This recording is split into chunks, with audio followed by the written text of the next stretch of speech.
स्वागत है आप लोगों का मेरे YouTube चैनल जोश और ज्ञान में। मैं इस वीडियो में आप लोगों के लिए लेकर आई हूँ कंसंट्रेशन पावर कैसे बूस्ट करें। और अगर आप लोगों ने इस वीडियो को फॉलो किया तो आपका कंसंट्रेशन पावर पीक पर होगा। सो वीडियो में अंत तक बने रहें। इस वीडियो की शुरुआत एक कहानी से होती है, तो चलिए शुरू करते हैं कहानी इस प्रकार है। ऋषि एक नवाचारी छात्र था जिसकी याददाश्त और ध्यान की शक्ति कमजोर थी।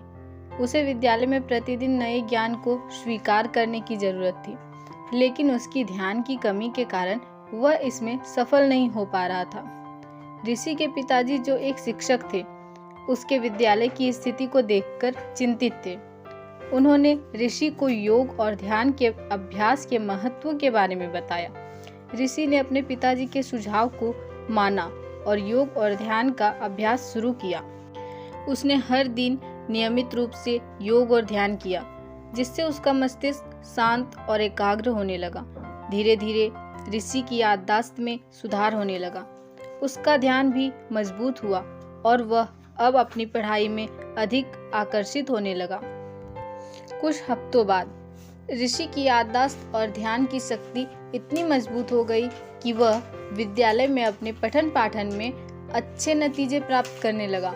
उसका अध्ययन अब और भी प्रभावी हो गया और वह अब अपने लक्ष्यों को प्राप्त करने में सफल हो रहा था।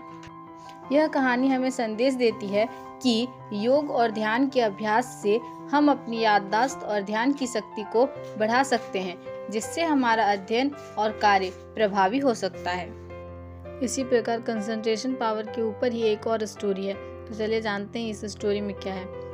अगली कहानी रामनाथ की है।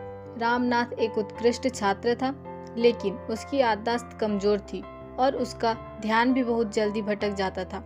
उसके पिता, जो खुद एक शिक्षक थे, उसे अक्सर याददाश्त और ध्यान में सुधार के लिए प्रेरित करते थे।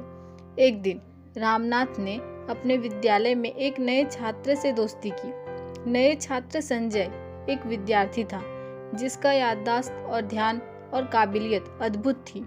रामनाथ ने संजय से उसकी याददाश्त और ध्यान की रहस्यमय तकनीकें पूछने लगे। संजय ने बताया कि उसका ध्यान बहुत अधिक दुर्भाग्यपूर्ण है और उसकी याददाश्त बहुत अच्छी है, क्योंकि उसने योग और मेडिटेशन का अभ्यास किया है। उसने रामनाथ को कुछ आसान योगासन और मेडिटेशन तकनीकें का अभ्यास करने के लिए प्रेरित किया। रामनाथ ने संजय की सलाह मानी और अपने ध्यान और योग का अभ्यास शुरू किया। वह नियमित रूप से योगासन और मेडिटेशन करता था, जो उसकी ध्यान की शक्ति को बढ़ाने में मदद करता था। कुछ हफ्तों बाद रामनाथ ने अपने योग और मेडिटेशन के अभ्यास के फलस्वरूप अच्छी याददाश्त और अधिक ध्यान की शक्ति प्राप्त की। उसकी विद्या में भी सुधार हुआ और वह अब अपनी पढ़ाई में अधिक उत्साहित और संवर्गित हो रहा था। इस कहानी के जरिए हमें यह सीखने का मौका मिलता है कि ध्यान और योग के अभ्यास से हम अपनी स्मृति को बढ़ा सकते हैं और अपने ध्यान की शक्ति को मजबूत कर सकते हैं।